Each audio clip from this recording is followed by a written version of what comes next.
եւ հիմնականում Գերմանիայում է գործունեություն ծավալում։ Առհասարակ ցեղասպանության վերաբերյալ Նիկոլ Փաշինյանը խնդրահարույց հայտարարություններ արել այս ընթացքում։ Ձեր դիտարկումները Նիկոլ Փաշինյանի եւ այս իշխանությունների պահվածքի վերաբերյալ եւ թիրախավորման վերաբերյալ այն ամեն ինչ հայկական, ինչ ազգային, ինչ վերևի։ Այո, ես ուշ-ուշով հետևում եմ նաև ելնելով այն հանգամանքից, որ ես հանրապես ցեղասպանագետ, վեգներագետ եմ եւ հայոց ցեղասպանության, հայոց պահանջատիրության հարցի հետապնդողներից մեկն եմ, բայց գիտականորեն առավել եւս։ Նիկոլ Փաշինյանի գործողությունները հակապետական են, հակահայկական են, եւ սա մենք պետք է գիտակցենք։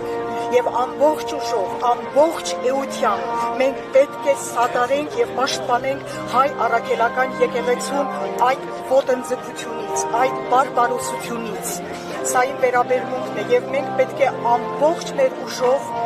դեմ հանդիպման կանգնենք եւ պիտի նրան թույլ չտանք։ Եվ մի այստեղ հարց է առաջանում, մեր սիրելի հայրենակիցներին եմ ես ուզում դիմել։ Երբեք չեք մտածել, ինչպես է պատահում, որ երկրի ղեկավարը հայ առաքելական սուրբ եկեղեցուն այդպիսի հարվածի տակ է դնում, այդպիսի ցածր մակարդակի զրույցներ է վարում։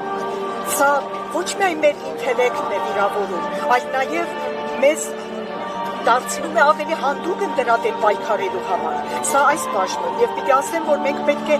գիտակցենք, որ հայ առաքելական եկեղեցին հայոց պետականության, հայկականության, սփյուռքի, հայրենիքի, մեր պահանջատիրության հիմնասյունն է։ Սա մեր զենքն է, սա մեր ամենազորավոր զենքն է, իսկ եթե մեր ամենազորավոր զենքին հարվածում են, մենք ամեն գնով պետք է դեմ հանդիպման կանգնենք դրան։ Ինչ նպատակով է արվում ձեր դիտարկումը։ Դա շատ պարզ է, գիտեք, ազգի պետության հիմնասյուներից մեկը որն է լինում։ Մի բան, որ համախմբում է ժողովրդին, մի բան, որ կարող է միավորել ժողովրդին, մի բան, որ կարող է հավերժացնել ժողովրդին։ Սա մեր հավերժությանն է հարվածում, հասկանում եք։ Դրա համար էլ հենց այդտեղ է գնում հարվածը։ Որպես հետազոտողներ ցեղասպանության վերաբերյալ նրա հայտարարություններին ինչպես կարձագանքեք։ Գիտեք, ես մի քանի անգամ ասել եմ եւ հիմա էլ պիտի ասեմ։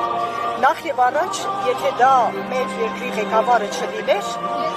ես դրան արժեք չէի տա, որովհետև դա վիրավորում է մեր բանականությունն ու ինտելեկտը, բայց քանի որ նա պետական քաղաքականություն է վարում, մենք պետք է օրենքով ամրագրենք մեր սահմանադրությամբ, ով որ կփորձի հայոց ցեղասպանությանը կամ շղթողական, կամ ինչպես ինքն է երևակայում, այսպես պիտի դեռ հասկանան ինչու է եղել, ինչպես է եղել, այնպիսի պետք է օրենքով ամրագրված պատիժ լինի, որ չկարողանա նա խոսել։ Ես այսօր գտնում եմ իբրև ցեղասպանագետ,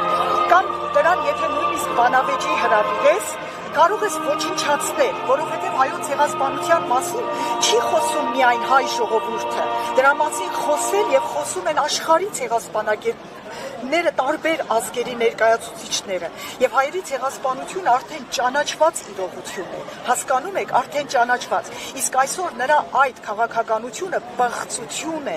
եւ մեր նահատակների հիշատակի արժեվ է դա բղծություն, եւ մեր պետականության, եւ առհասարակ մեր յուրաքանչյուրի զգացմունքների հանդեպ է դա, նա մեր զգացմունքներն է ոչնչացնում, եւ ամենակարևորը մեր պահանջատիրության ջիղը, բայց ես ձեզ մի բան ասեմ, օրինակ ես ցեղասպանագետ եմ, վեգներագետ եմ, ինձնից ոչ ոք չի կարող խլել իմ պահանջատիրության կրակն ու բոցը, եւ ոչ թե որովհետեւ այսպես ֆանատ, հայրենասեր կամ ազգայնական, այլ որպես մասնագետ,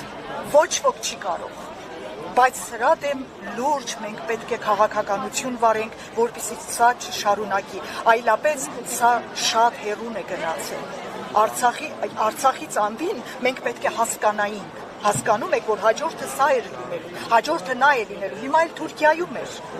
Դուք այդ պատկերները տեսել եք, ես այսօր իմ հայրենակիցների աշխարհով մեկ դուք տեսել եք այդ պատկերները, երբևէ կարող եք երևակայել նման բան։ Դրա համար մենք սրա ճանապարհը պիտի կանգնեցնենք հիմա եւ այսօր։ Ես այդպես եմ